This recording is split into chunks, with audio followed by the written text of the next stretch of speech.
How to turn off Read Receipt on iPhone. Firstly, on your device, navigate to the Settings app and open it on your device. In Settings, you will see an interface like this. You can either scroll down to the bottom and click on the Apps option. After that, search for the Messages app, or you can directly scroll up to the top and click on the search bar and type in Messages. Either ways, click on the Messages app and you will land to this kind of interface.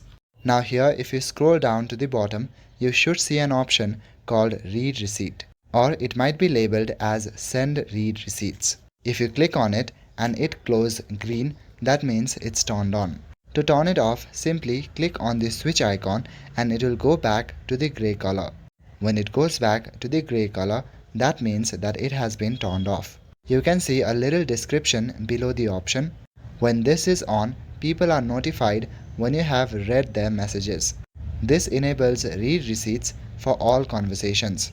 So this is how you can turn off Send Read Receipts on your device. That's all for today. Thank you.